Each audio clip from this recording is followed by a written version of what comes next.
Hello, ladies and gentlemen. I'm Retrospect Greg, and with me again is Razor from the Nethercast.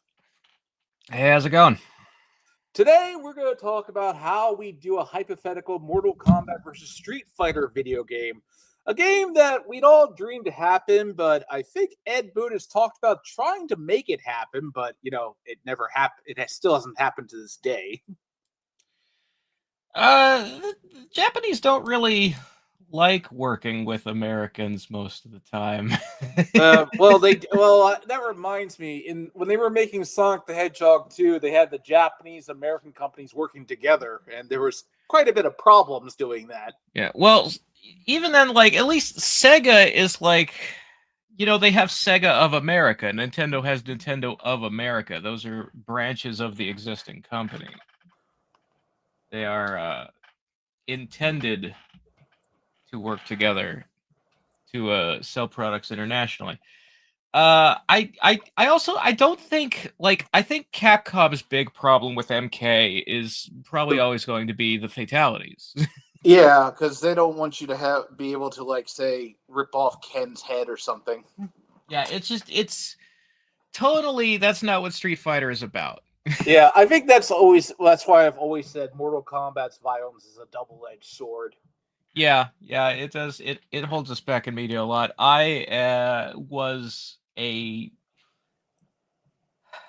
So, no one can deny that fatalities are important, and obviously when I was a kid and I first got into MK, I loved the fatalities as much as anything else. They're a big, attention grabber. But I loved the media we had in the 90s, even though people complained about it being, toned down for kids, like the 95 movie or Defenders of the Realm. I think Well, yeah, because most of the MK audience were kids back then. Yeah. Even though we weren't supposed to be. Yeah. The arcade scene was targeted towards teenagers, but home consoles and gaming magazines, most media are supposed to be for all ages. But I think you're gonna have to tone it back and find a way to do it in a way that doesn't piss off people so much. You can't make MK versus DCU, where you've got not only were the heroic brutalities not only does that sound dumb, but they weren't even creative finishers. Yeah. I think the biggest problem was it was just a case of it was the what was I gonna say? The most of those heroic brutalities looked pretty fatal anyway. I mean, they looked like they'd kill you, but they also looked lame and weak still. Kano's is called a fatality, but all he does is monkey flip you and then stomp on you. Yeah. It's sad. It's so flaccid. Yeah. Let's see. Well, we're going to talk. What I would love to see is Scorpion to get into Smash Brothers, but as long as it's Hanzo Asashi Scorpion, not the imposter from the recent game. Yeah, I mean I would like to think that Smash Brothers, like Fortnite, tends to lean towards classic appearances. Yeah. So I personally feel like Sub-Zero would be a better fit for the gameplay style of Smash. Well, I think really what they should. Some people have suggested Liu Kang because he's not overly violent in his moves. So Yeah, but he's also nowhere near the face of the franchise. well, I mean It's that's definitely Scorpion. So yeah, you have. Well, I would say either of the ninjas would satisfy people. I think if anything, it would be. I think people would want both of them because that way you could Yeah, have Ryu and Ken versus Scorpion and Sub-Zero. yeah. I mean, the other thing is you look at other Smash Brothers picks. For Final Fantasy, the representative is Cloud, and 7 was never on a Nintendo console. So it's Well, it who's the is now. most famous? It is Uh, now. Well, yeah, now, but when he came out, it hadn't been yet. Yeah. Who is the most famous supersedes who's the most associated with Nintendo? Probably Terra, I'd say. Theoretically, it would have to be someone from either 4 or 6. Yeah, I think in many ways Final Fantasy VI is better than 7, but don't. But that's just That's an age-old debate. 6 is certainly in the ballpark. yeah. I know people who prefer it over 7. 7's my personal favorite. I think the 6 just has the best characters. Yeah, but if you're just like putting yourself in the headspace of like ones that came out on Nintendo consoles, the NES ones Well, don't like we only got one in America, and it has 4 created characters yeah, as your and we only party. got 4 and 6 on Super Nintendo. We didn't So get like 5. maybe they'd give us their generic Warrior of Light design, and the Warrior of Light, like in Dissidia and other stuff he's in, has always really bothered me because he looks nothing like the FF1 fighter. His armor should be red, and he should have his hair out. Yeah. Well, Scorpion's like, yeah, he'd have to have his flaming skull like as a head, you know. Yeah, I think you could get away from that. I don't think a skull is like a skull on fire with no blood or meat or anything is not gory. Yeah, It's just kind of cartoony. It's like Halloween decorations. It's yeah, gonna I be think fine. that's fine. Like that would be his final smash, just the toasty thing. But But we're not talking about Smash. We're talking about Mortal Kombat versus Street Fighter. Okay, so first of all, I guess we'll go into who would you pick and why. I think right. for Mortal Kombat, easy first 2, Scorpion and Sub-Zero, and for Sure. Street Fighter, Ryu and Ken, because they're kind of like the series icons. Well, so there's 2 angles you could look at this from, and one of them is picking people who match up with each other. Yeah. And the other is picking the most famous characters to a franchise. Yeah. Like story wise, I think Ryu and Ken would match up more with Liu Kang and Kung Lao. Yeah, yeah. Well, I will give you an example. So MK versus DC could have had Johnny Cage in it. Yeah. And the closest DC parallel to Johnny, if you wanted like mirror matchy type of fights, would be Booster Gold. But Booster Gold is probably not going to make the roster of a video game that can only fit 10 people per company on it. Yeah, he's not big enough. So that's kind of something you have to think about. So like, I don't know, how big of a roster are we imagining here? Okay, well, what's the basics? Like, how many characters does Marvel vs. Capcom typically have? Every MVC game is pretty different. Okay, let's not talk about see. 2 because that was just they had all the assets for everybody. Yeah. Let me see how many 4 had. You mean Infinite? It wasn't officially 4. Whatever. I mean, look, Marvel vs. Capcom fans don't like to acknowledge that game. Let's see. It had something like 36. It had an uneven number. There were more Marvel than Capcom characters. Okay, try Marvel vs. Capcom 3. Yeah. Well, that also had a big DLC package. That had 50 characters after the DLC. Okay, so 25 each. Yeah. I'm not sure we get that many. I feel like you're lucky to get more than 30 on the starting roster of a fighting game these days. So that's 15 each, I'd say. 15 each. Yeah.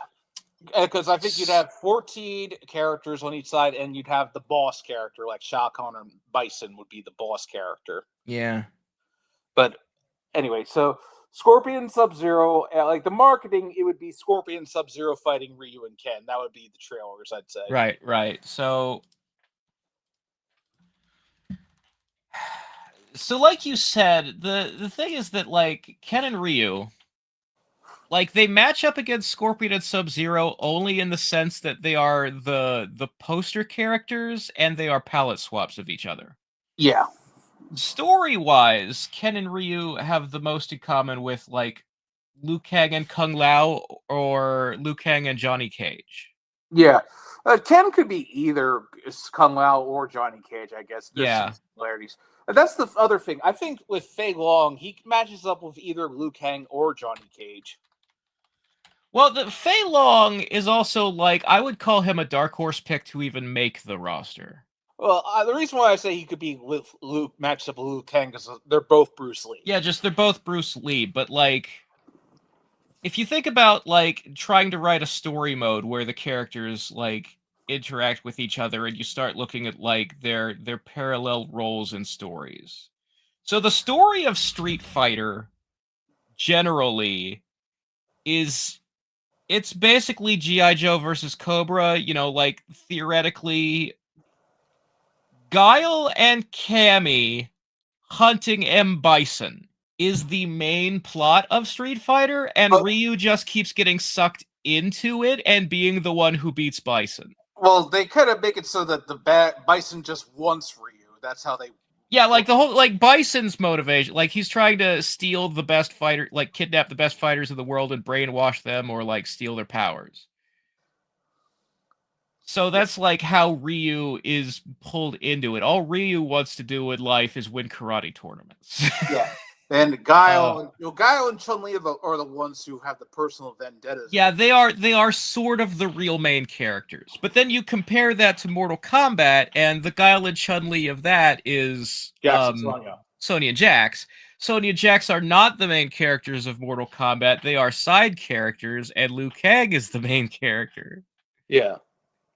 Well, with what we're doing for the story, do you see it being like NK versus DC where the two sides fight each other, or do you want to see like the good Mortal Kombat characters team up with the good Street Fighter characters to fight the bad ones?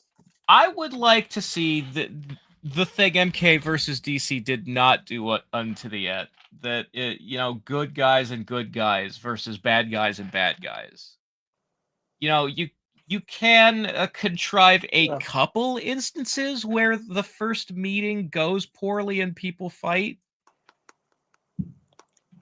But you can't drag that shit out because it starts to make the characters look stupid for not asking simple questions like, who are you, where do you come from, and why are we fighting?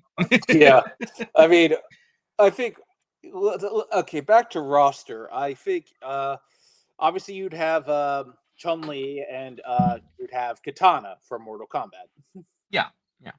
I mean, the aesthetically lead main female character who is the best fighter of her gender, who wears blue. Yeah, and they both have a vendetta against the villain for killing their father. Yeah.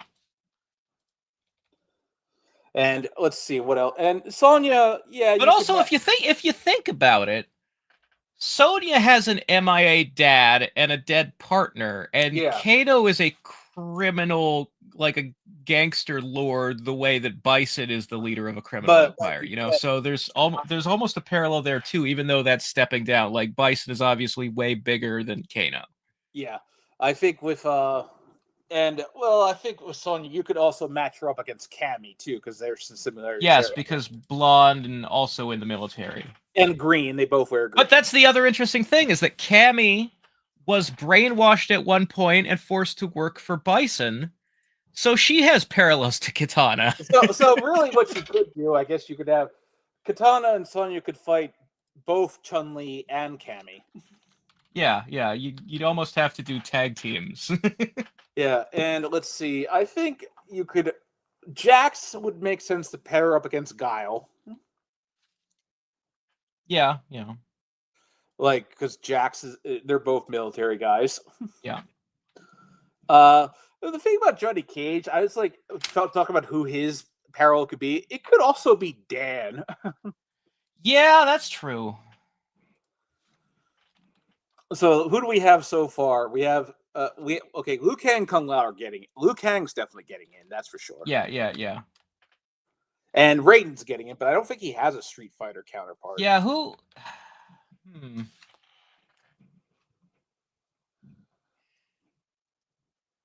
I mean, his parallel aesthetically is almost Bison, because Bison has the he flies forward and tackles you with his hands, and his eyes glow.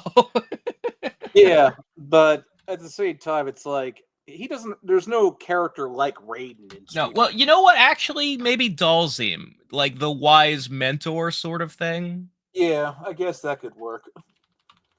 I mean, Dalsim isn't a god, but No, but he is like the closest thing to it, almost of like the main SF2 roster.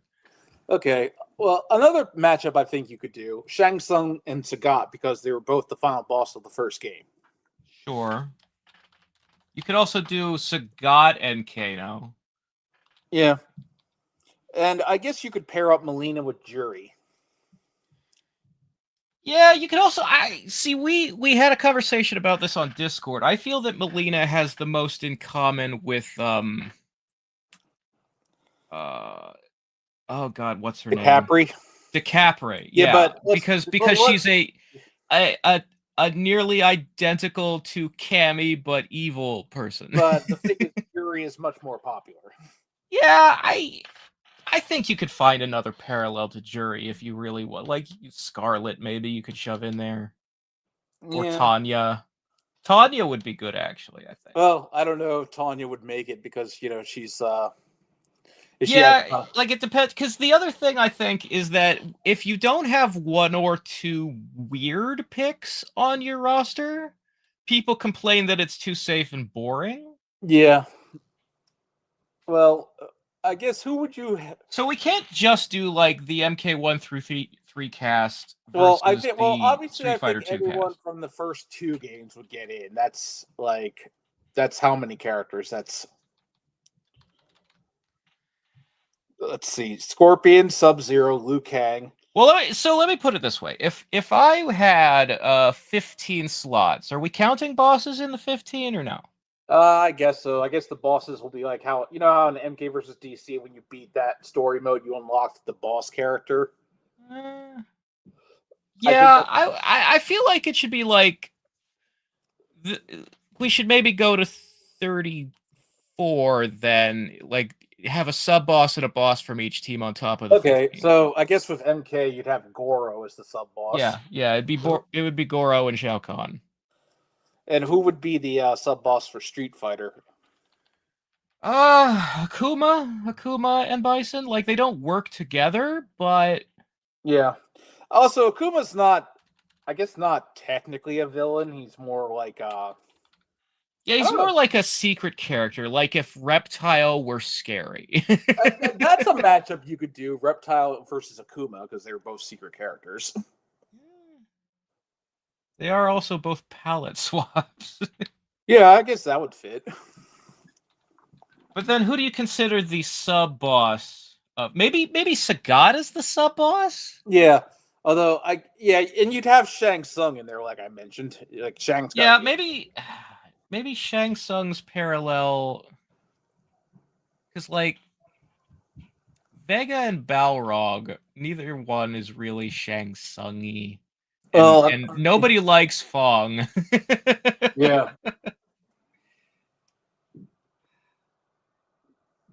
And I mean, Shang Tsung, like I said, you could pair Shang Tsung up with Sagat because they were both the final bosses of the first Yes, game. but as we've established, you could pair Kano with Sagat, Goro with Sagat, or Shang Tsung with Sagat. Well, Goro and Sagat It's are too similar in many. that they're both like all about honor. So Yeah, and they're the large guy too, like Street Fighter doesn't have like a huge dude who's like broken, except Gil, but Gil's almost bigger than Bison. Like he's more of a Shinnok parallel. He's the boss after the boss was defeated. yeah. Well, Shinnok probably wouldn't get in. Yeah, no, unlikely. Okay, so how many characters do we have for each side so far? So right now,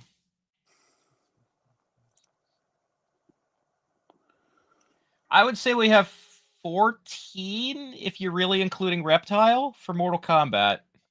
Okay, so that we have, let's see, Scorpion, Sub Zero, Liu Liu Kang, Kang, Kung Lao, Johnny Cage, Katana. Sonya Jax Katana, Yeah. Kano, Shang. Raiden, Reptile, Goro, Shao Kahn. Okay, so I guess Melina doesn't make the cut. She could. There's slots yet. Okay. Because if I was going through like most iconic, I would try to include her, Baraka, and maybe a Cyber Ninja. We need some villain characters. So yeah, Melina, Baraka, Reptile are good, and Shao Kahn and Shang Tsung.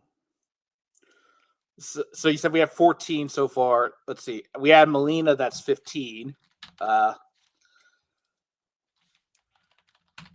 How many do we have on Street Fighter? We have Ryu, Ken, Chun-Li. We have like 10 on Street Fighter, and that's if we include Dan. Yeah, we have Ryu, Ken, Dan, Dalzim, Chun-Li, Guile, Cammy, Akuma, Scott, Bison. Okay. 11.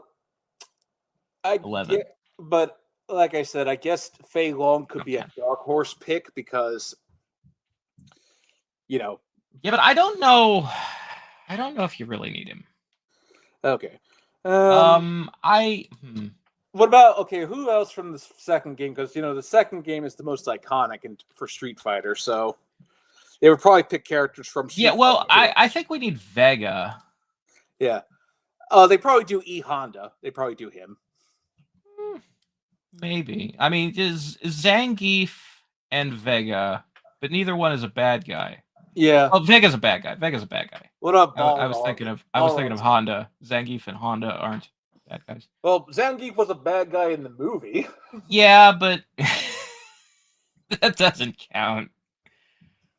I guess it's pretty much Balrog and Vega are the only bad guys we don't have. And did we mention Jury? I guess she'd get in because we need a female villain for Street Fighter. I guess we could put Vega against Baraka? Yeah, well, they both have claws, so. I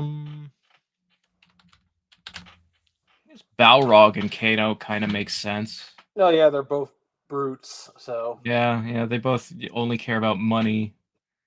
Yeah. I suppose they probably have Jax fight Balrog too, because Balrog is they both mostly use their arms, Yeah. And of course they're both black, but I'm not trying to be. Yeah. Yeah, Zangief doesn't really have a parallel. Yeah, but he'd probably get in because he's a Street Fighter 2 character. Yeah, no, you have to have him. I guess he could fight Jax because grappler versus grappler, or he could fight Goro because big guy versus big guy. He'd probably like fighting Goro. Be like, oh, you got 4 arms. This will be fun. Yeah. But I guess we do have like a little more freedom, like more slots on the Street Fighter side, just because like Scorpion and Sub-Zero are Ken and Ryu, and Liu Kang and Kung Lao are also Ken and Ryu. So there's like that's 4 on 2, there's 2 empty spots. Street Fighter doesn't really have a Scorpion and Sub-Zero character. Yeah, that's what I'm saying. But like, I don't know if it was me. What about Blanca for Street Fighter? Yeah, we don't have Blanca on here yet. I almost feel like,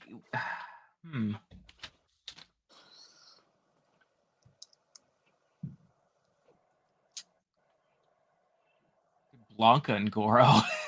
A lot of people can match up with a lot of people, honestly. Blanca, I guess, could match up with Raiden because they both use electricity.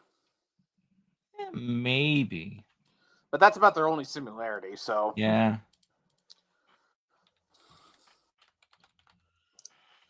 I would leave Honda out and do someone from a later game just to be more interesting. Maybe Alex from Street Fighter 3. Maybe. Or they got we have The Jury. thing is, Jury is from 4, and you're suggesting pairing her up against Melina instead of one of the dolls. Well, actually, I had an idea of having Katana and Chun-Li tag team against Melina and Jury once. I mean, that could be if we're imagining like a scenario of like the whatever kicks this thing off is Bison and Shao Kahn like teaming up. Yeah. Well, here's the other thing. You told me you haven't played Street Fighter Cross Tekken, right? I've watched the character interactions on YouTube. Yeah. Well, you notice that game looks just like Street Fighter 4 because it used a lot of acid. Yeah. Well, like what they did was they had duos of characters like matching up against other duos. Yeah, and the other thing is that because they were reusing assets, that game actually had a much bigger roster than you would expect. Yeah. Well, I think the thing that killed it was that the DLC characters were already on the disc and people were pissed about that. Yeah. That was the gem system. People didn't like the gem system. Mm-hmm. And well, okay. So how many characters do we have so far? We have 14. We have I think we pretty much have most of the MK roster. We have one empty slot left on the MK side, I would say. Okay. Well, I guess we could do a 3D pick. Maybe Kenshi. I really want a Cyber Ninja. Okay. I guess Cyrax would work. Yeah, well, I mean, Sector is the... Like, if you want a bad guy, like, if you really want to do, like, an MK3 era plot where the Cyber Ninja is an enemy of Sub-Zero... Yeah. Then you would probably use Sector. Okay. Well, Cyrax is the slightly more popular of the two, though. Yeah. Then the other thing is, like, you could make it Cyber Smoke and have him as a hidden character. Or you could just do Triborg and have all three, technically. You could.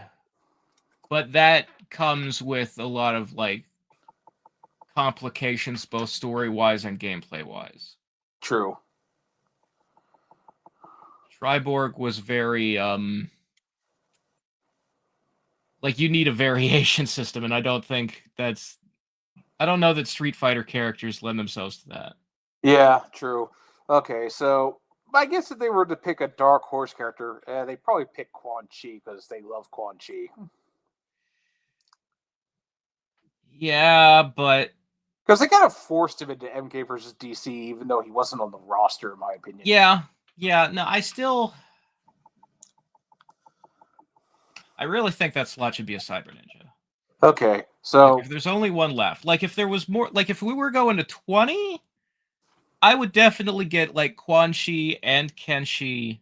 Well, I think you could have those characters be DLC, too. That is true. But I think that NRS, over the past 15 years, has really missed a trick underestimating how iconic the Cyber Ninjas are to the identity of Mortal Kombat. I think they are much more popular characters than their recent roster picks would lead people to believe. Like, there is a reason that Cyrax is the only 3 character in 4, and I mean gold, but yeah. Sector and Cyrax, both, actually. I guess you could have one Cyber Ninja and then sell another one as DLC. Cyrax is also the only MK3 character in Deadly Alliance. Yeah. Did we mention Kenshi as a possible pick? I think we did. Yeah, you talked about maybe squeezing Kenshi in there, but it's because you gotta have somebody from the 3D era. Well, we only have the one slot. Okay. So it's either I don't know. We could drop Baraka and Kano and find more interesting. Well, they would probably want to put them in because they're from the first 2 games. So yeah, that's the thing. So like, if we have one slot left, I'd rather see it go to Sector or Cyrax than Quan Chi or Kenshi. Okay.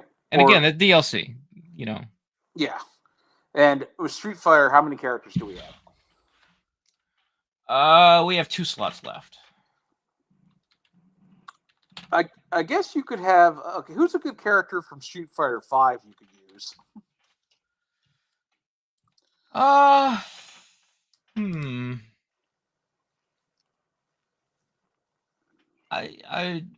You know, if you had the spaces for Bo Raicho, that I'd maybe put in Jamie. Oh yeah, that's Street. Well, I think the Street Fighter 6 and maybe the Combat Kids could be DLC packs. Perhaps 5. I mean, 5 didn't introduce a lot. You had Rashid. Yeah, I guess they pick him if they pick anybody from 5.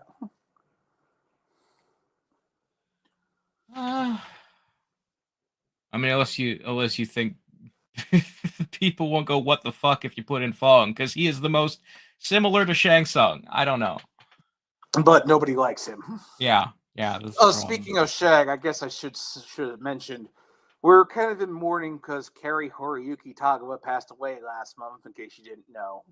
Yeah, that's a shame. But best Shang Tsung ever, in my opinion. Yeah. Well, so have we pretty much locked down the roster? Well, I mean, do you want Rashid? Because I said we had 2 slots. I for, guess Street Fighter works as a Street Fighter 5 character. You know.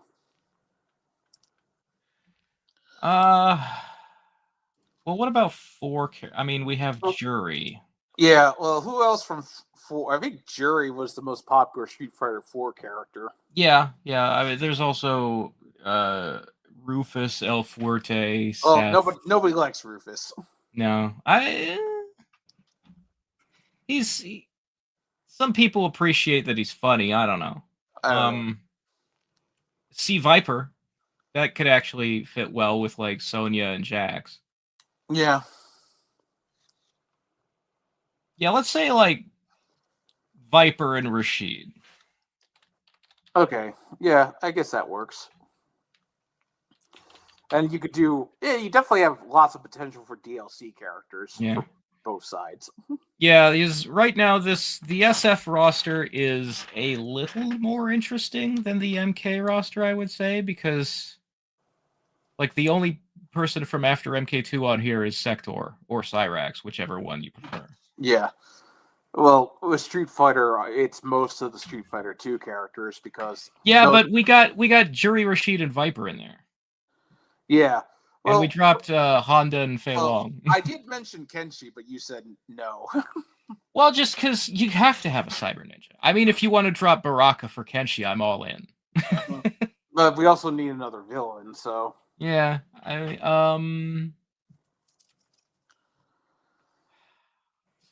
Villain. I mean, Tanya is the only villain from a later game who's not like boss level. Yeah, but she's also probably not popular enough to get in. I don't know about that. I think she's B tier, as middle of the road as, like how popular is Balrog really? That kind of thing. So with Street Fighter, we have all 4 of the boss characters in the roster. Yeah, we got the 4 kings. Yeah, and okay. And on the MK side, we have Goro, Shang, and Khan. Yeah, you probably don't need Kintaro because. Yeah, no.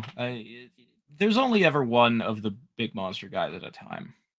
Well, except in MK9 and Trilogy and Armageddon. Yeah, but those are, the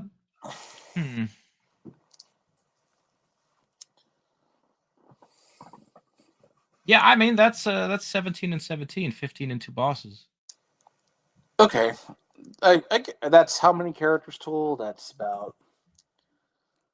That is 34. It would be 30 playable and then like 4 unlockable. I think that's a pretty good starting roster, and you can add more via DLC, which we'll maybe talk about later.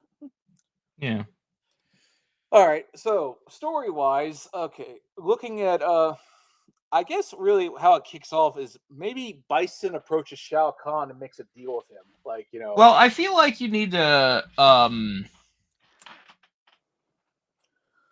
the general thing, like Capcom is kind of weird about crossovers where they almost never give them stories, and when they do, they they kind of do this funny thing of like pretending that they've always been on the same Earth the whole time, Yeah, well, that's the other thing. You which ever go which like, got really like screwy for like the plot of Marvel vs. Capcom Infinite, where like they explained how Marvel and Capcom crossed over, but they didn't explain how all the Capcom worlds were connected. Like, how does Chris Redfield know Mega Man? They are not from the same Earth. yeah.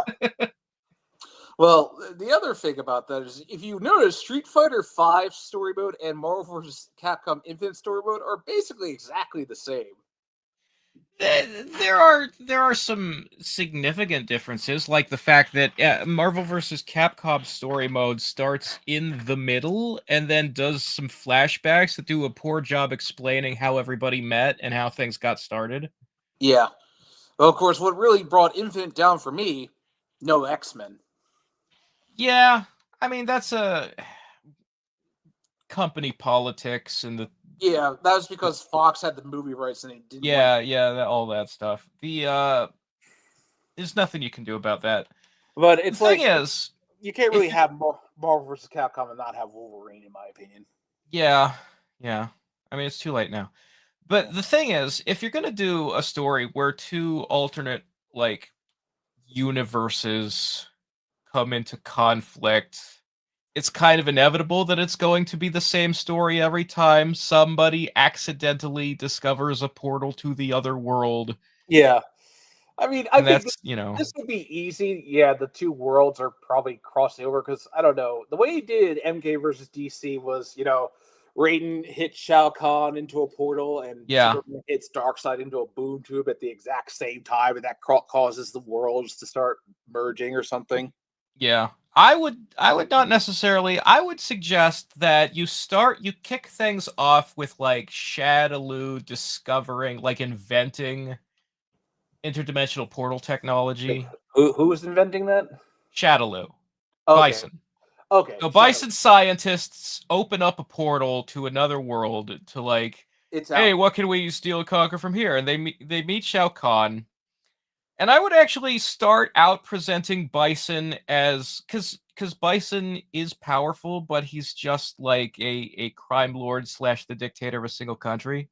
Yeah, Um you start out with him playing more of the Kano position of like I will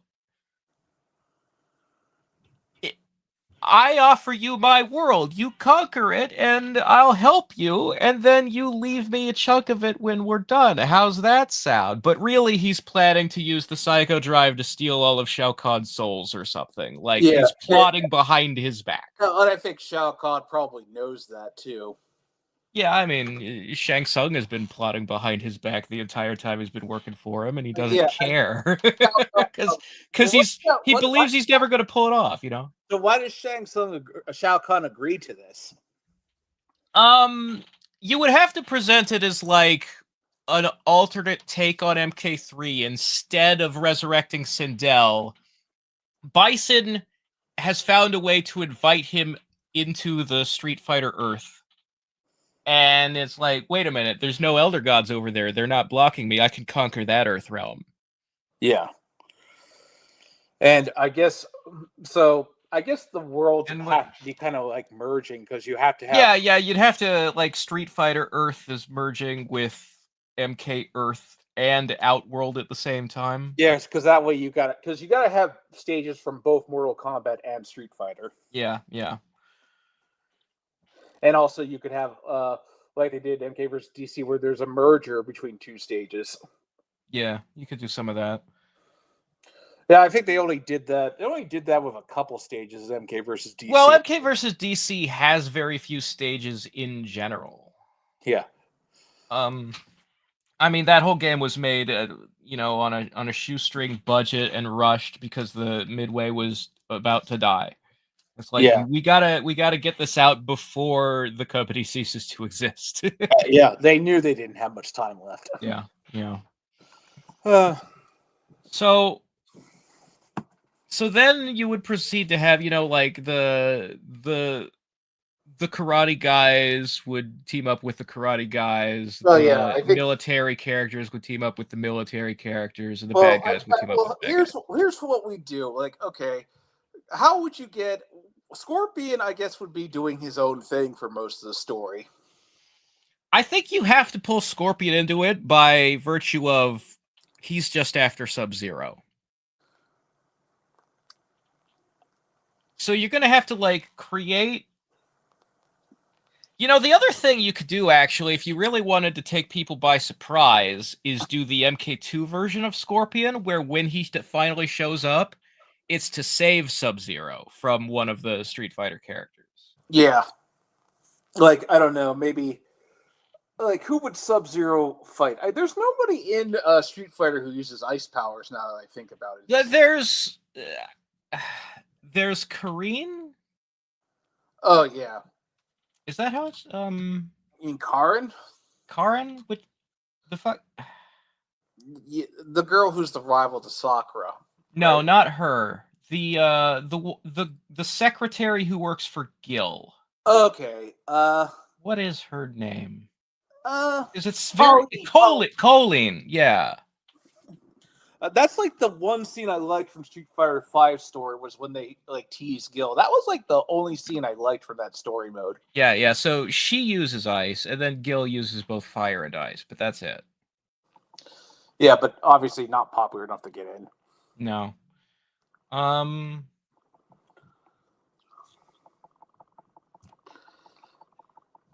Let's see. So obviously, like you said, Ryu has to fight both Scorpion and Liu Kang because they're. I think what you do at the end is at the end it's Shao Kahn and Bison. I guess you'd have Liu Kang and Ryu be the ones fighting them because that would make sense. You know what you could do is you could have Akuma be the one going after Sub-Zero, because Sub-Zero has... It's not as pronounced as, like, Ryu, where it's like the killing intent is this magical, like, the dark side of the Force that he struggles with. But Sub-Zero practices, the art of the assassin and has turned over a new leaf and has turned his back on the life of killing. Akuma could be the guy who's like, come back to the killing side. You fight to, And then he tries to attack him. That's when Scorpion jumps in, saying, Yeah. You can't kill him. I will not let you kill him." And Scorpion and Akuma have some things in common. Yeah. You wanna fight somebody who likes to fight to the death? I'll fucking kill you. Yeah, obviously, I don't think Capcom would want anybody to actually die. Also, like, Akuma is called Akuma because it's a Japanese word for demon, because he's like accepted the darkness that comes with this evil fighting style. Well, I think and Scorpion is literally from hell, so there are parallels there. Well, isn't Akuma's Japanese name is Goki? I think, right? Yeah, that's his real name. Akuma is like a nickname or a title. Yeah, it's like he is an Akuma. He is a demon. Yeah. But he's not like a villain. He's actually he's got some... He is morally gray. He is only concerned about himself. Yeah. Much like Scorpion is in Mortal Kombat plots. He's only ever there for himself. Yeah. He can help either side, really. Yeah. But, and anyway, so I guess really what you do is, I think you could have a sequence where Katana teams up with Chun-Li when they're like, and they both talk about what happened to their fathers. It's like, yes, Shao Kahn and Bison killed my father. Mm-hmm. And because I think fighting wise, they have some things in common too.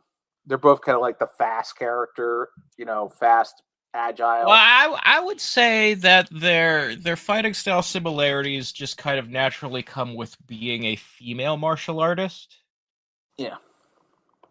But there are, like, Chun-Li's fighting style has more in common with Chun-Li. So Chun-Li is both strong and elegant. She's doing both things because she's like the strongest woman in the world, right?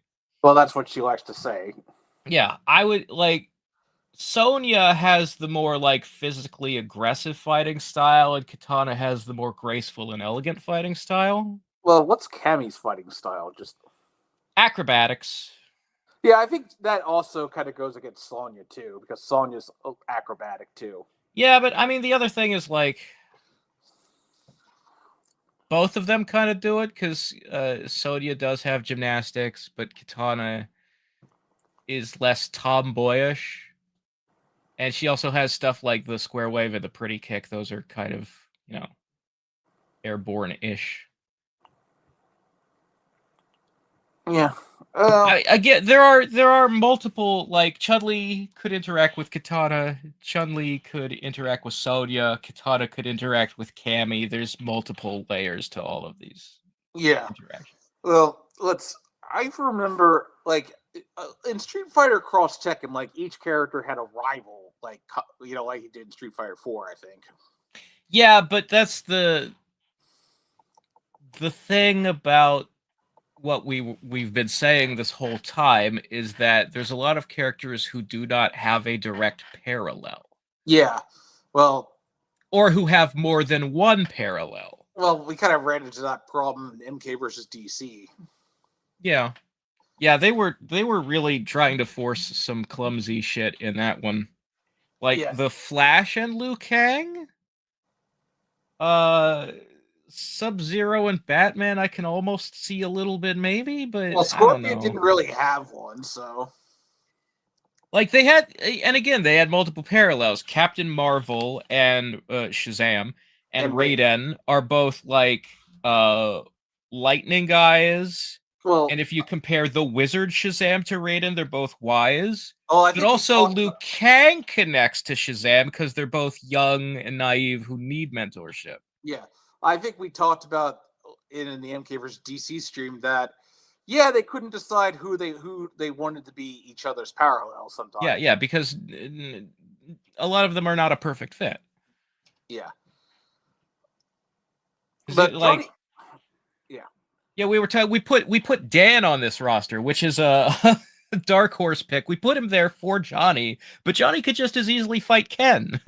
Yeah, and Johnny could also be fight Fei Long because they're both actors. Sure. Honestly, maybe instead of Dan, we should have Fei Long because Fei Long can fight Johnny and he can fight Liu Kang.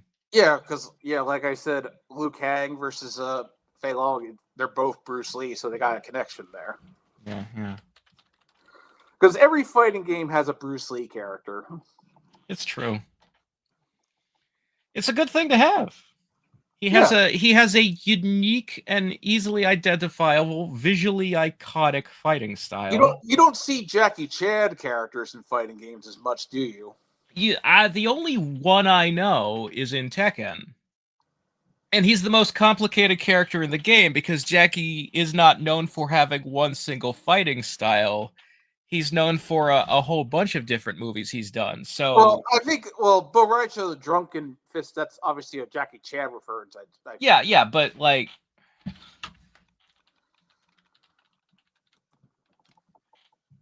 the what's the name of the drunken guy? The cop in Tekken. Lei Wulong. Lei Wulong is the Jackie Chan character, and his gimmick is that he's a stance-changing character who can go from all of the 5 animal styles of Kung Fu and drunken boxing. Okay. Well, one thing Tekken does that I kind of like that no other series does is that every character speaks their native language in story mode. I get why they do it.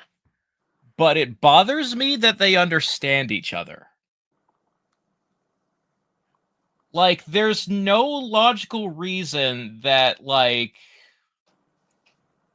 even Heihachi, who is an international businessman, should not be able to speak Brazilian when he's fighting Eddie Gordo. Or understand what Eddie Gordo is saying, I mean. Yeah. Like, it makes more sense if Eddie just knows English or Japanese, because he has worked for the Mishima Zaibatsu before. Yeah. Well, okay, so But then you get like Christy Montero, the female version of Eddie, has not worked for the Zaibatsu, has not left Brazil except when she's looking for Eddie. So she should only speak Brazilian, and she should not understand Japanese. yeah. Well, I mean, I doubt. I don't know. Yeah, you'd think Liu Kang Kung Lao would be speaking Chinese, but we don't. I would like if you're going to do like a Tekken story mode, they've all got to speak English at each other, man. It's Yeah. like they had a Tekken anime a couple years ago. It was an adaptation of 3 on Netflix, I think it was. Everybody just spoke English. They have to understand each other. They have to communicate in the same language, and the audience doesn't always want to read subtitles. All the Tekken characters speak in English or the same language in Street Fighter Cross Tekken. Yeah. Because that's how Street Fighter does it. If we had ever gotten, I think if you have like a scene between two people who are from the same country, and it's an intimate scene where there's like good reason for them to switch to their native tongue because they want to, say something private to one another. That's when you put like the native language in the story. Yeah. And let's see. Like if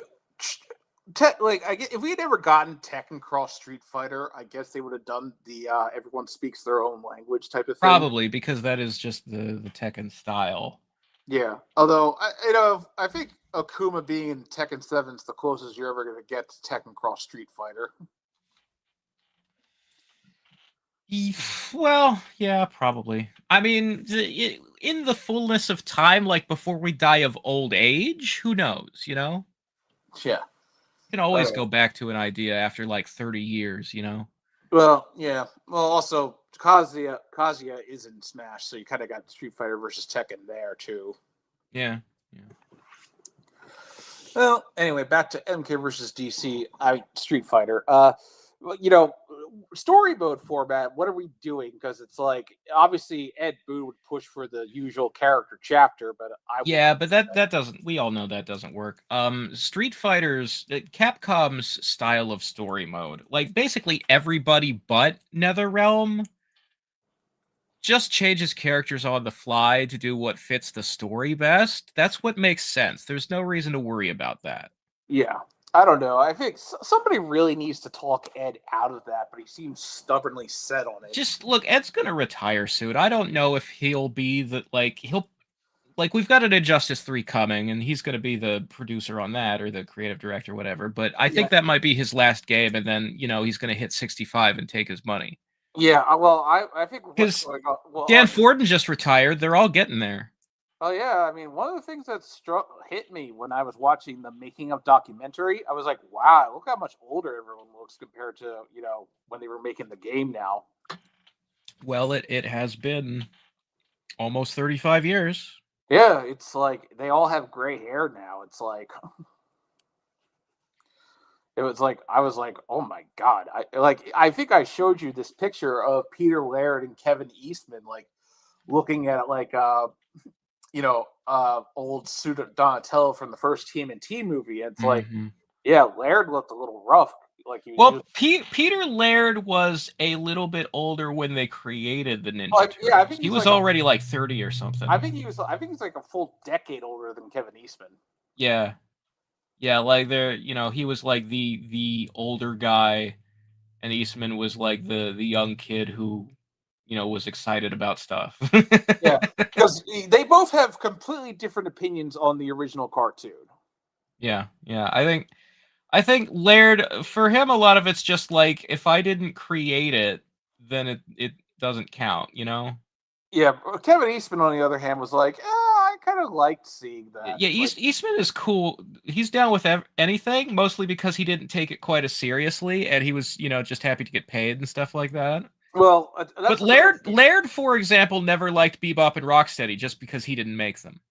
Yeah. Well, also, Peter Laird, he hates Venus with a passion. Well, there's good reasons for that. That character fucking sucks. Yeah. Well, I think also Well, yeah, I think also another reason is in the next mutation, all the male turtles are completely unlikable in that show. Yeah, I mean, it just wasn't. It was poorly written. It was a bad show, I think, in general. Yeah, So I yeah. don't, I mean, I don't, this. I don't blame him for not thinking very highly of the next mutation.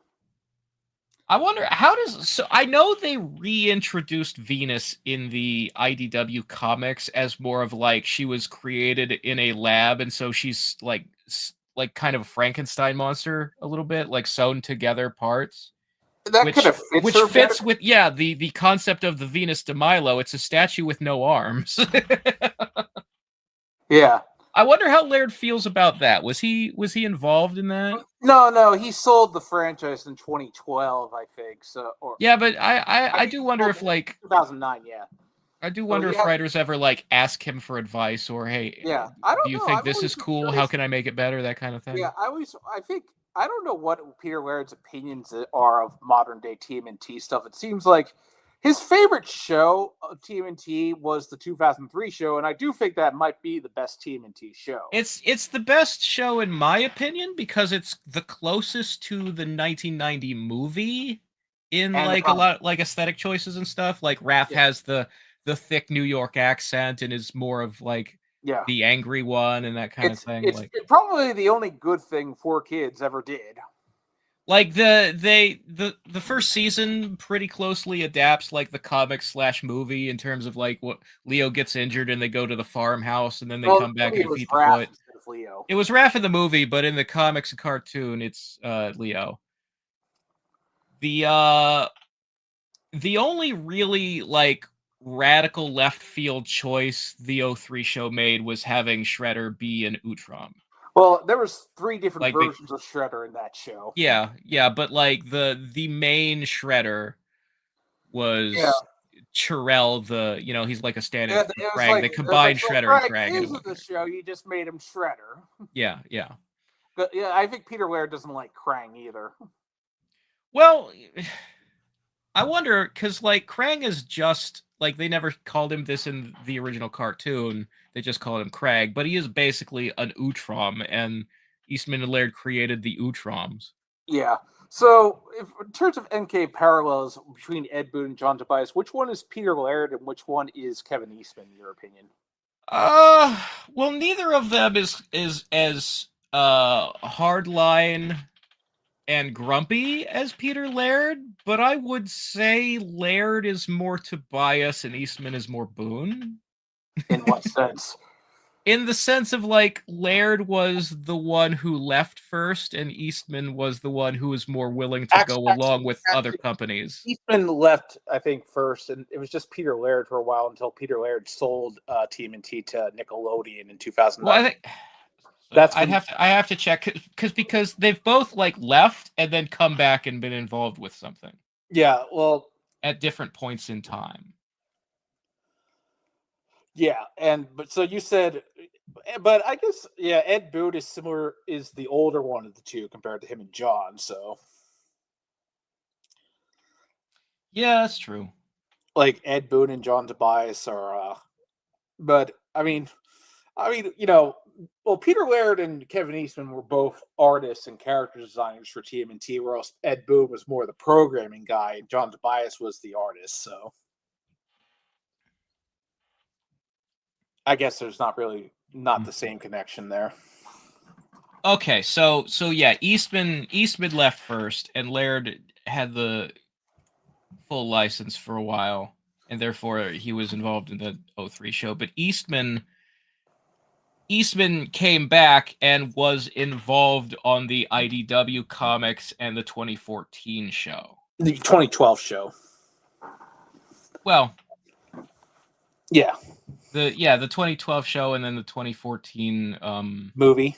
The movie, yeah, the Michael Bay.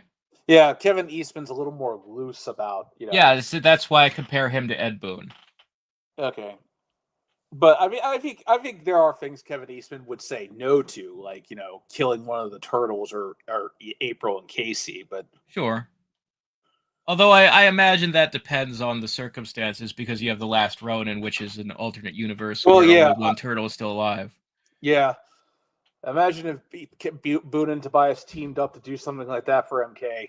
The TMNT have done like dark futures quite a few times. It's one of their bits.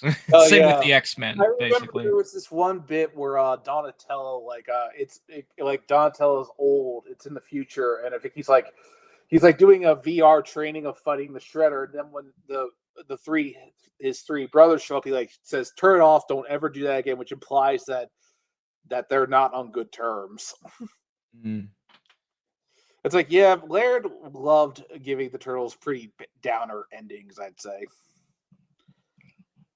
Yeah, well, that No, was every alternate future story in comic books is a bad end. Yeah, with very few exceptions. It's just that the bad end makes for a more dramatic story arc. yeah, Like a good end is an epilogue at the end of a thing. A bad end you could do for like 6 issues. Cuz you get to spend time in that world and see yeah, why it's bad and have an adventure yeah. there. But I think we're getting off topic. Yeah.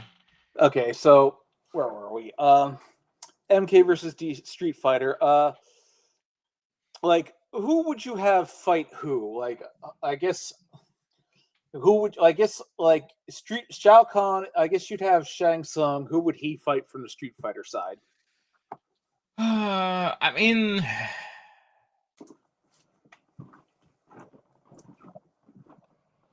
I think it makes a lot of sense for Shang to fight like Ken and Ryu because he's normally Liu Kang and Kung Lao's bad guy, and he wants the souls of strong martial artists, and they are the strongest martial artists on the other side.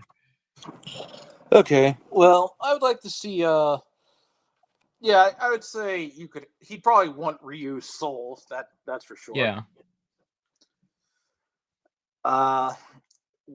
Like, and I wonder if you could do a thing where one of the MK characters gets captured and they do like violent Ken, but for like violent Kung Lao, Oh yeah, violent Johnny Cage. oh yeah. Well, I guess they could do evil Ryu at some fix Yeah. evil Ryu in there somewhere. I mean that we've had evil Liu Kang and evil Raiden so many times. Yeah, but the I want thing is, to see violent Johnny. That's what I want to see. oh yeah. Well, I want to see. Well, because that's the other thing. It's like they've done evil Ryu, but he's always been kind of a what if character. Yeah, I mean it's more like an internal struggle. Like Ryu fights evil Ryu in his mind. Yeah, he's fighting his inner demons or whatever you want to say. Yeah, that's typically what you see. But evil Ryu, I think, has always been a what if character. Yeah. But Violent Ken is not. Violent Ken actually happens in the Street Fighter 2 animated movie. Oh yeah, the idea Ken was captured by Shadaloo and like brainwashed with the Psycho Drive. Yeah. Well, actually, I think I love the final fight between Ryu and Ken versus Bison in that movie. Yeah. I mean, that movie is so good that it's basically the inspiration for the entire Alpha series. Well, I think they basically just took Bison's design from that movie and made it his default design now. Yeah. Because like he was very slender in like Street Fighter 2, but in the anime movie he was very bulky, and that's the look that they gave him in the Alpha games. Yeah. I mean, the art style of Street Fighter started big and kept getting bigger. Yeah. Well, I think they, I've noticed in like, I think in Ryu and Ken, like where they fight Bison, that stage, it's it's kind of similar to that stage they did in the most recent MK game, MK12. Where you fight Floyd. It's kind of similar. Well, I think the Floyd stage is inspired by Ryu versus Sagat in that open grassy field. Yeah. Because like the final fight with Bison in that movie was like, it's like an old dead forest with a shack, like a lot of like trees with no leaves on them, just kind of breaking down. And yeah, but okay, so Okay, so who would you have like interact with each other on the MK and Street Fighter side? Obviously, Liu Kang and Kung Lao would interact with Ryu and Ken. Yeah. I think we've talked about this a little bit. Like Sodi and Katana and Cammy and Chun Li. Yeah. I guess you got a Viper in there because she's on that roster. We Oh, picked her. would she? I forget. Is she like a bad guy or a good guy? I No, forget. she's a government agent. She sometimes does like spy undercover stuff, so she can come off shady, but she's generally one of the good guys. But she's not friends with the other good guys, really. I sometimes she gives them intel and stuff like that. Yeah. Jury on the other hand, is a pure bad guy. Yes.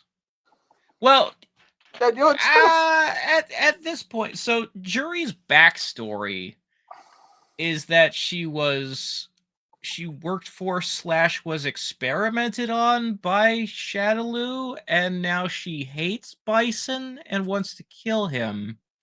but But she's also not exactly like the kind of person with a moral code, so she's not against like stealing or killing people, and so that's kind of why she might run across Chun-Li and be like why they're rivals, sort of, because it's cop and criminal. one of the things I remember, Chun Li says, in Street Fighter 6, when Chun Li beats Jury, she says, if we have so much in common, why are we so different? Yeah, I don't know. Jury feels like a character who started off bad and is slowly like becoming. It's like current day Harley Quinn. You know what I mean? Well, yeah, I don't really like modern day Harley Quinn because it's like I don't know. I think it's like they tried to make her into the Deadpool of the DC universe, and I don't think it really worked. Yeah. No. The sense of humor that they try to write her with doesn't work. But in the sense of having like a bad guy who's slow, not deliberately on a path of redemption, but these days it's more like they're up to wacky shenanigans than anything actually bad. Yeah, like that's why if they do the She's DCU, like a soft bad guy, that's one of the reasons that because she's a popular character, they don't want yeah, to make her bad. because I think one of the reasons why because when I think of Harley Quinn, I think of Harley from the Batman the Animated Series days, and I was fine Yeah, with her yeah. like that. I mean, Because that's one of the reasons it doesn't work with Harley is because Harley already had a pre-established character that's very different from her current one, and the character development doesn't feel natural or earned. yeah, I think that's why in Guns DCU, if they do Harley, I want her just to be classic Harley, wearing the Jester outfit and being Joker's sidekick. That's the if they do. Yeah, well, we'll see. I feel like I think Margot Robbie Harley is already canon to the Gun universe No, because I think some of the Suicide Squad movies are canon to Peacemaker. well, It's unclear which parts are and which parts aren't. You know what I mean? Well, it's just like how the first season of Peacemaker is loosely canon, but the second season is. Yeah, but like there's still references like Rick Flag being dead. Okay. Yeah. So like the movie sort of happened, but details may not be the same. So it's probable that there was a Harley Quinn there, but we don't know for sure. Yeah. And so with so like you said with Street Fighter, like I guess how do you like it all ends? I don't want it to end with MK versus Street Fighter. I want the good guys to fight the bad guys. Yeah, of course. You have to Liu Kang and Kung Lao and Sonya and Jax and Ken and Ryu and Guile and Chun-Li beat Bison and Shao Kahn. Well, I think really, or maybe they beat maybe Bison backstabs Shao Kahn, or Shao Kahn backstabs Bison. Of the two, who would come out on top there? I guess you would fear Well, it. I sort of like. I'm not the biggest fan of Death Battle, but I think their Bison and Khan fight had the right of it. That Well, Bison would kind of not stand a chance against soul stealing magic. well, here's what I've always said about Death Battle. I think Stan Lee said the best thing about versus fight debates. Sure, Who wins is whoever the writer wants. absolutely, but sometimes the writer has to really fucking stretch to make somebody whose powers just should not apply in a situation beat somebody who's way more stronger than they are. And I think Shao Kahn is significantly enough stronger than Bison because his whole thing is that he's the master of stealing souls. And Bison's whole thing is that his body keeps dying and then his soul has to possess another one. So, The Bison has something in common with Shang Tsung, like you said. yeah. I mean, but Shang Tsung would. If Shang Tsung died and his soul was just floating around like a ghost looking for a body to possess, and Shao Kahn decided, nuh-uh, and sucks him in, there's not a damn thing he can do about it. I think Bison has the same problem here. Yeah. I think that's how the Death Battle ends. His spirit appears and Shao Kahn just sucks him in. So what I would propose is that the end of this crossover would be first the heroes destroy the like psycho drive machine that gives Bison his power. Yeah. I think you would And have then they, let's say, I guess it would be Liu Kang and Ryu versus Shao Kahn and Bison. well, what I'm about to propose here is that they take them on one at a time rather than a team up, because that way Bison can then try to backstab Shao Kahn and take power for himself, but fail. Shao Kahn steals Bison's soul, and the final boss fight is Shao Kahn with the power of Bison, Yeah, in addition to his own. because that's like that is the Marvel vs. Capcom Infinite did something like that where Thanos got the Satsui no Hado or something. Yeah, well, they also like traditionally these crossovers do have some kind of hybrid boss, like Or Khan.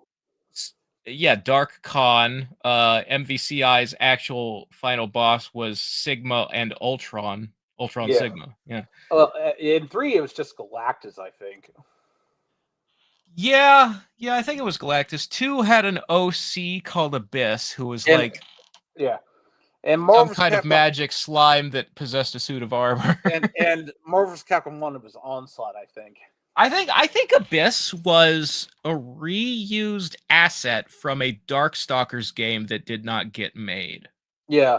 I think they reused Apocalypse. I know they confirmed that Ruby Heart was supposed to be in a Darkstalkers game and got reused for MVC. I don't know if they said that for sure about Abyss, but he feels like a Darkstalkers final boss.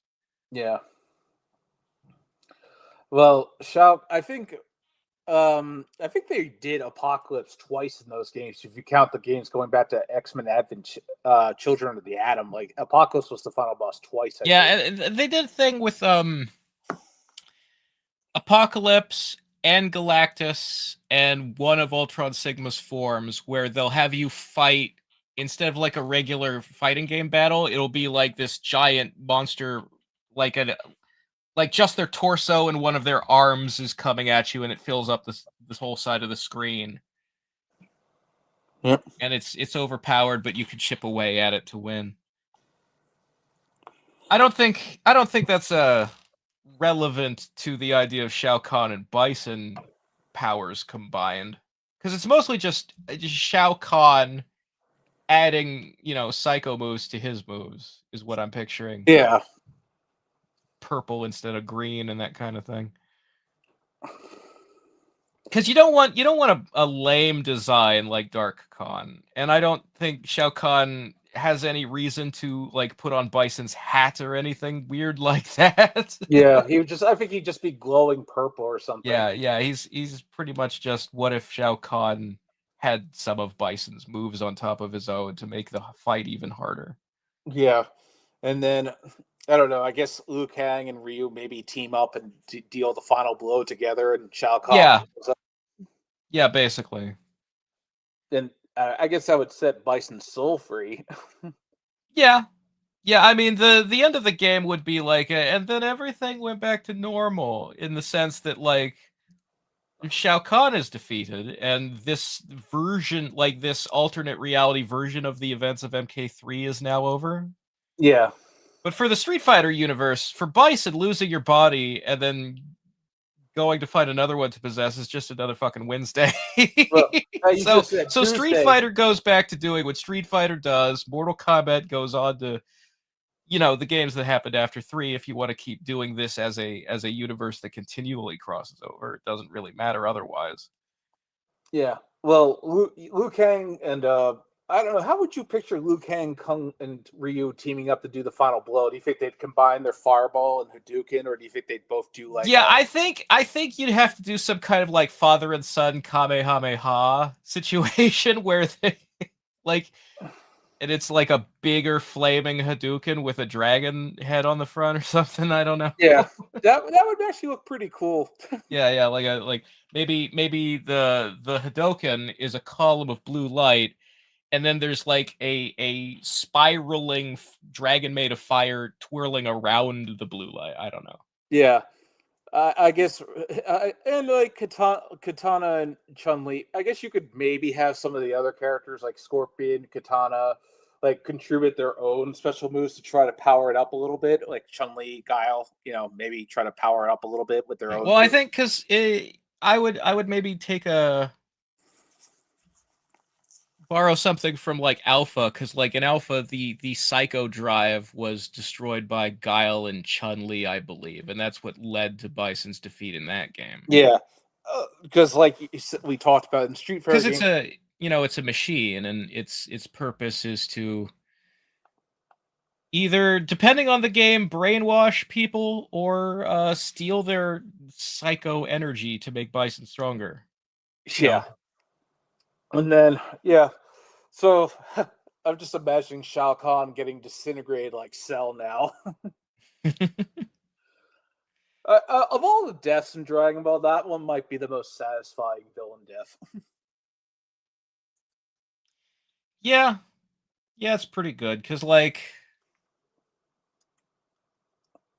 I like the way Frieza was defeated, but you don't get quite the same like shot of him, Well, disappearing in the,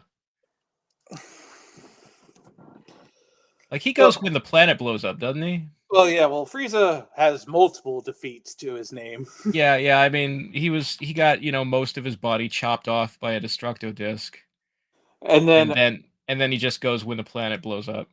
well, then they find him. They give him cybernetic parts, and then Trunks cuts him into little pieces. Yeah. I mean, his real death is Trunks, so it's kind of anticlimactic, but Well, that was kind of the whole point, though. yeah. And then, well, also in Resurrection F, he gets obliterated by Goku's Kamehameha. I am not a fan of post-cell anything. Not even the Buu Saga. There are moments in the Buu Saga. I think Vegeta's character development is pretty good in the Buu Saga. So. My opinion of Dragon Ball media generally matches what the abridged guys have done with it. Where like the reason they never animated the full Buu Saga was because they could only think of moments that were any good, and that's what they ended up, like when Well, they did the Boo bits, well, they that took all wasn't. the best parts, Well, that wasn't the only factor. Yeah, there were other things. There were other things, obviously. They were burnt out of, and also They were burnt out, and they kept getting, copyright struck, and et cetera, et cetera. But when you look at, like, there is a reason that the Boo bits are the only parts of Boo they've ever done and will ever do. Because only bits of the Boo Saga are good. Yeah, but I think, because I would say, if anything, what I think Vegeta's character development is the best in the Buu Saga. Yes, that is the one shining thing. Is when he admits, "You're better than me, Kakarot. You're the best." Yeah. That's when it was like, okay, his character arc is pretty much finished there.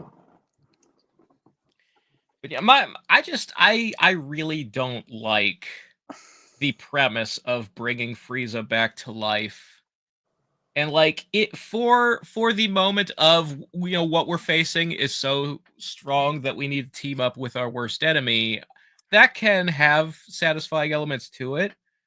But the fact that like you look at the story arcs that came after, like the Broly movie, and Frieza's just out in space conquering planets like he did before Dragon Ball Z, and they're not stopping him. Yeah, They just it's let him live and keep doing evil in the universe, and as long as he's not doing it to Earth, they don't seem to care. I hate that. I really hate that. well, it's just like how in Naruto they just let Orochimaru go. Well, at least they have like Orochimaru under house arrest, and they're like, you're not allowed to do the bad experiments anymore, and he's Well, like supposed to be helping the village. well, loosely, they still let him do pretty unethical experiments. Sure, but like there's some lip service paid to the idea that this guy is now being supervised. Yeah. Well, actually, that's the other thing. A lot of the villains didn't get punished at the end of Naruto. Like Kabuto just outright wasn't punished, despite they actually let him start an orphanage. When it's like, I think most of those kids are orphans because of him. Who cares? Yeah, Naruto is a very frustrating series. I I don't know. I was checked out before the end came, and Yeah, I certainly don't give a fuck what happens in Bort. yeah, I think the pain arc was the last good arc of Naruto for the most part. Yeah, that's kind of where I fall too. I did kind of like the story of Naruto's parents, but that's about it after Pain. That was the only bit I liked. Yeah, yeah. And so uh so I guess wrap up final goodbye before the worlds unmerge. I guess you got to have the Mortal Kombat good guys and Street Fighter good guys kind of like, say their goodbyes, maybe like go Yeah, you get like the Ryu and Cyclops handshake, except it's Ryu and Liu Kang probably. yeah. Yeah, I love that handshake. It's so iconic, even though it never happens in a story moment. Well, that's the thing. Like I said, Capcom's crossovers usually don't have stories. Like there are these scenes in the like these drawings in the end credits of 2 that imply the story is whatever the bad guy was up to. Ruby Heart's pirate ship can sail dimensions, so she went around Yeah. recruiting everybody. Nobody has an ending in Marvel vs. Capcom 2. Nobody Yeah, has, no, which is They kind of just, Ruby Heart collects people to defeat Abyss, and then everybody goes home at the end. That's, I guess, what happened. I don't know what Abyss is. I don't know why I'm supposed to care, but yeah, it's not that kind of game. You're just supposed to push the buttons. yeah. Marvel vs. Capcom 2 was like, okay, we have all these assets of these characters made. Let's just throw them all together in one game because we didn't need to make any new Yeah. characters. So, Like, I wish there was some kind of story, just because two's, all the new characters seem to have been unused Darkstalkers. So if it had a story, it would have told us what that Darkstalkers game's story was gonna be. And I miss the fucking Darkstalkers, man. I want that shit back. yeah. Well, they did release a Darkstalkers collection, I believe. Yeah, but if you already have those games, having them again does nothing for you. We need new content. Yeah. I think. So, what do you think for character endings? Like, arcade endings for these characters. I guess. Who's the final boss in the arcade mode, in your opinion? I suppose the final boss is like, maybe there's a stage 1 where you fight like an endurance Bison and Khan, or a tag team Bison and Khan. And then there's the story mode Khan with Bison's powers as the final. Yeah, I guess you can have the sub boss mix up between Goro, Shang, Balrog, Vega, Sagat, if you wanted. Yeah, I would probably have it be like Shang, Sagat, Goro, and then Bison and Khan. I don't know. Or maybe you do everything in tag teams except for that final form of Khan with Bison powers. Yeah. Intros, I hope they do the MK style where every character has unique taught dialogue with each other. Yeah, I mean that would be. It's very nearly the industry standard at this point. It's just Yeah. it They depends on what were the company wants. they were always a thing before Mortal Kombat did them. Sure, I was like Soul Calibur has been doing them since the beginning. Yeah, it's just it wasn't for every character. It was just a couple characters. Yeah. You generally what Soul Calibur would do is it would have like a pool of random lines, so it was like MK9 but more than one. And then for like rival characters there would be unique dialogue. Yeah. Mortal Kombat X was probably the first where it's like everybody has unique dialogue with each other. Yeah. Yeah, probably. I think that was the thing everybody liked about Mortal Kombat X's intros. Yeah, MKX still has the best intros, like just from a writing perspective, because you can see like corners being cut in Injustice 2 and 11 and 12. Well, in 12, I never quite got how they did the intros where their arms lock and it's like, why are you talking like that? Yeah, it there are some more awkward things to it, especially because they cut it down from 3 lines back and forth to just 2. Yeah.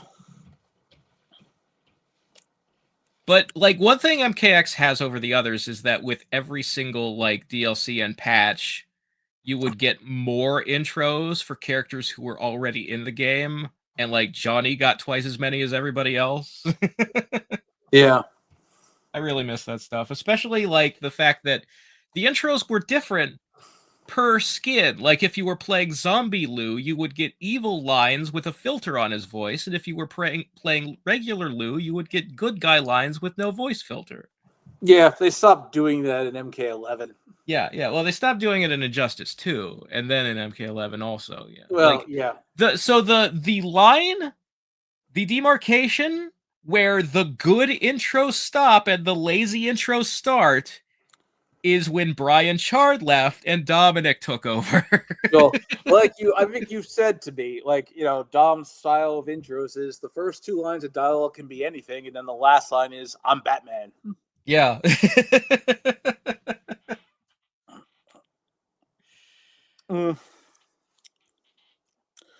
Well, I think we've covered just about everything.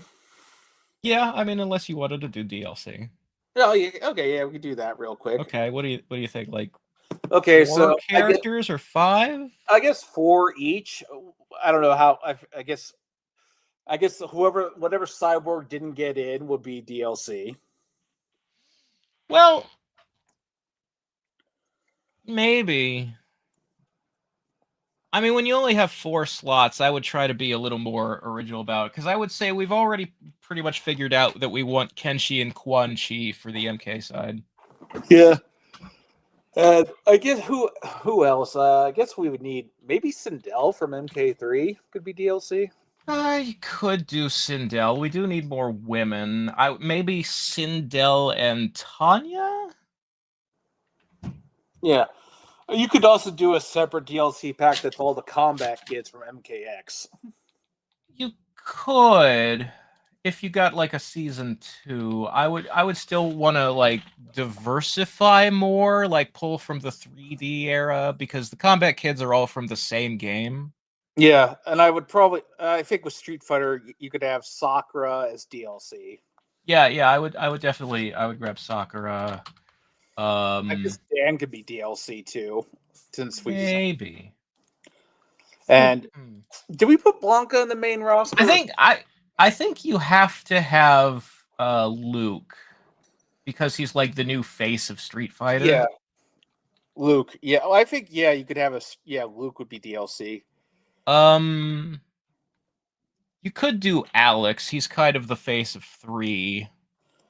Yeah, Luke's the face of 6, but it's like Ryu's the face of the whole series. Well, who else was introduced in 3? Maybe Makoto Yeah, instead of Alex. Ibuki too. Makoto is super popular. You could do Ibuki. She's popular too. Yeah.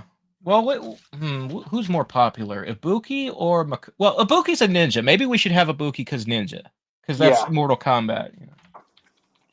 I mean she wouldn't match up well with Mortal Kombat ninjas, but No, but it would be some fun interactions and dialogue in the like intros and whatever, like to have her fighting Sub-Zero. yeah. So if we're just doing 4 and 4, we've got Kenshi, Quan Chi, Sindel, Tanya. And then on the Street Fighter side, Sakura, Luke, Ibuki, one more. Mm-hmm. Hmm. Uh, DJ maybe. Maybe. Um,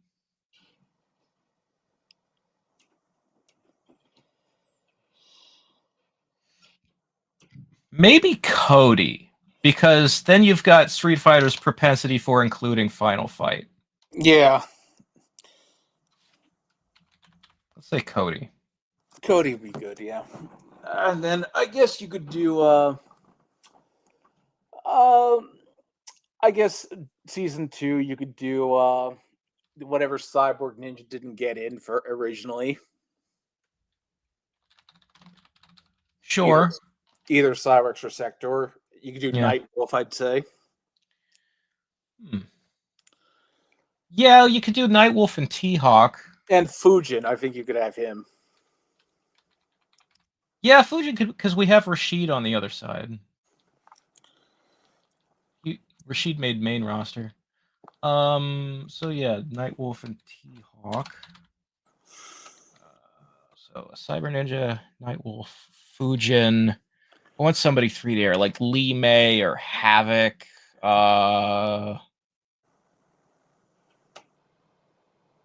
Shujinko? Shujinko feels kind of, well, we could do Cobra, but Yeah. no, you know what we do? Cobra is a skin for Ken. That's Yeah. just an Easter Oh, egg. That's an Easter egg. yeah. Well, they could also yeah, that would be funny because I think at one point wasn't Cobra called Ken in like the beta Yeah. session or something. Yeah. You Oh, know what? I said before we could have Bo Raicho, and then we could have Jamie on the other side. you could have Jade be DLC. Yeah, but I don't know. I almost feel like Jade is an NPC. And then you could also like reskin her as one of Bison's dolls in story mode. Mm. Because what doesn't one of them use a staff? Yeah.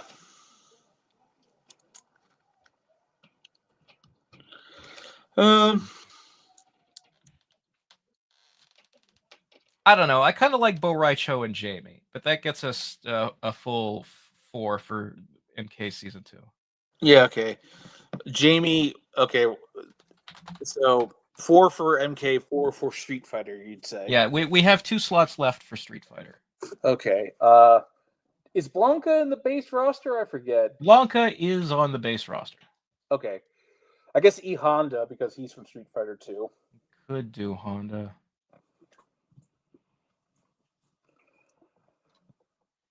I don't know. Is Honda really popular? Because my instinct is always to leave out E Honda.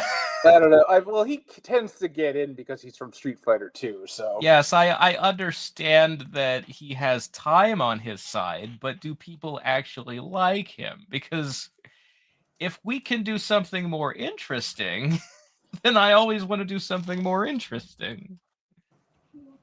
Like, what if we had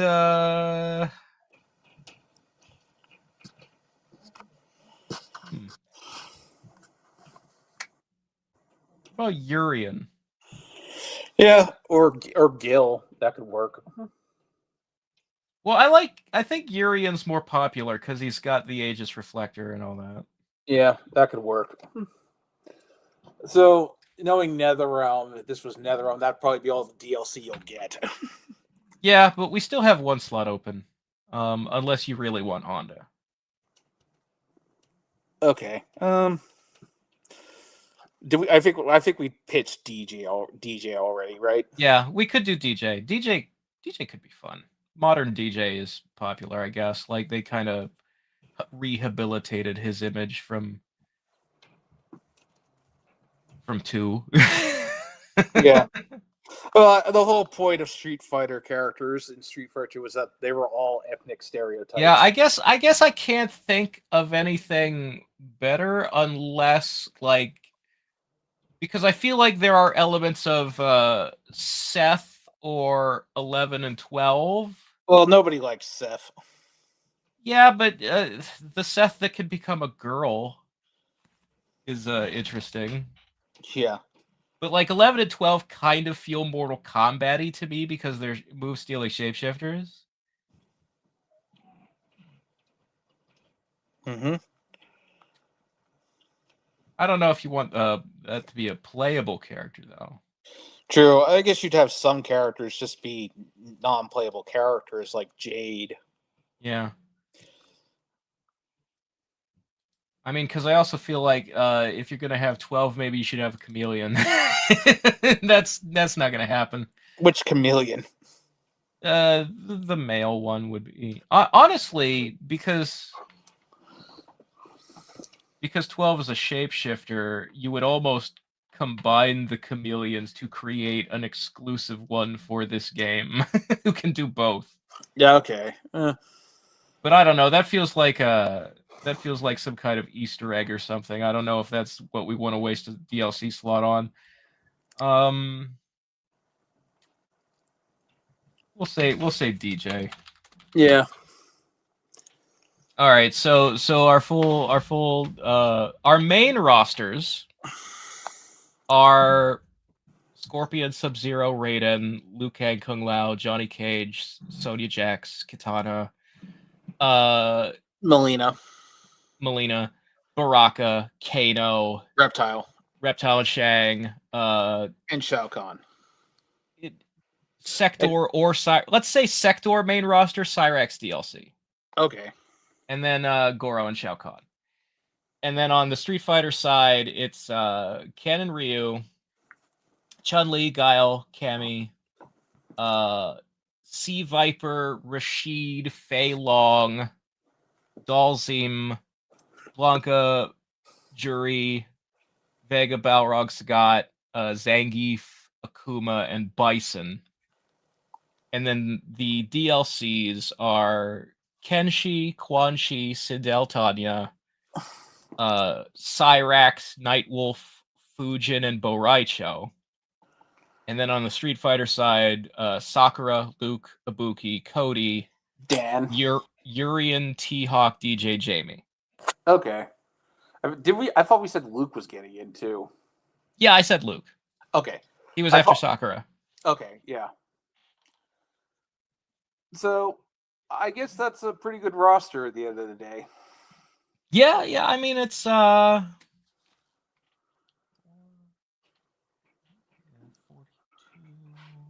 think that's 50 characters. Yeah, I think NetherRealm is like most of the roster was like the most not count NetherRealm games. I think the most characters they had was like 30 something, right? Which is the largest roster? Is that 11? Either 9 or 11.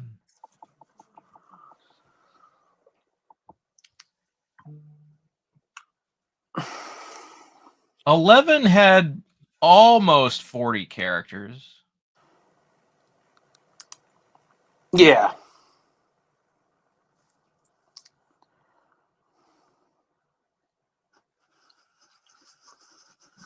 Let's see here. 9 had 4, 8, 12, 16, 20,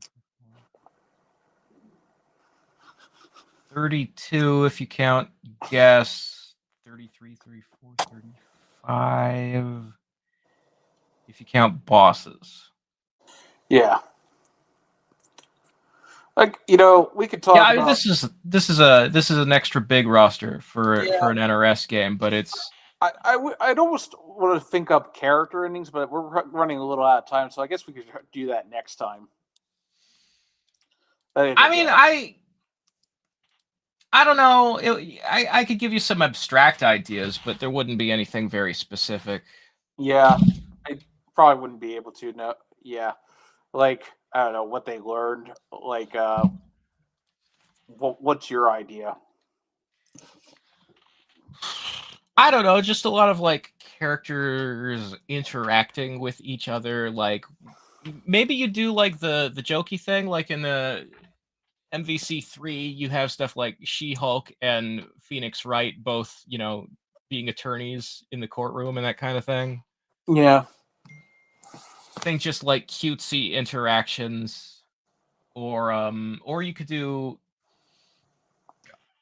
I do find the ending styles of MK versus DC entertaining. The idea of a character from one universe becoming more like a character from the other universe and teasing a sequel that's never going to fucking happen, where they have different move sets. yeah. All right. Yeah, like maybe you do like, what if Ibuki joined Sub-Zero's like the Deadly Alliance Lin Kuei? Like what if she was the student instead of Frost? Yeah. Uh, well, I guess we've covered basically everything about. The odds of this happening are pretty unlikely. At least not. Apparently, Ed's got stories to tell, so I'm sure he'll tell stories when he retires. I wonder, because he doesn't seem like the guy who's gonna like have a bunch of like, dirt on anybody, or like, this pissed me off, but I bit my tongue at the time, and now I can finally air all my grievances. I don't. He doesn't seem like that kind of guy, personality wise, to me. Well, I'm sure a lot of his stories will be, yeah, I wanted to do this, but WB said no. Yeah, they're all going to be like very short and very pleasant. Like he wouldn't burn a bridge even if he was retired. Just, I don't think, not because he wouldn't do that, but because most things have gone his way and he has very little mean to say about anybody ever.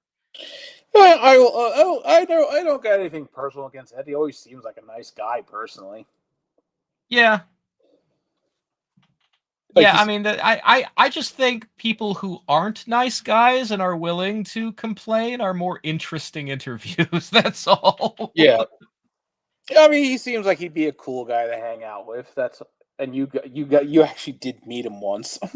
Yeah, but it was real short. We didn't like talk or anything. It was just, hey, can I get a picture? And then he walked on to the next thing. Okay. Yeah, it was very busy. That was the MK11 reveal event, and that place was crowded as hell. Ah. Okay. Well, I think we've covered just about everything. Yeah, I'm satisfied. Okay. Any closing thoughts you want to say? That I don't believe this game will ever happen, but it's fun Yeah. to think about. I think the closest we'll ever get to it is if Scorpion and Sub-Zero get into Smash, and even that's kind of iffy.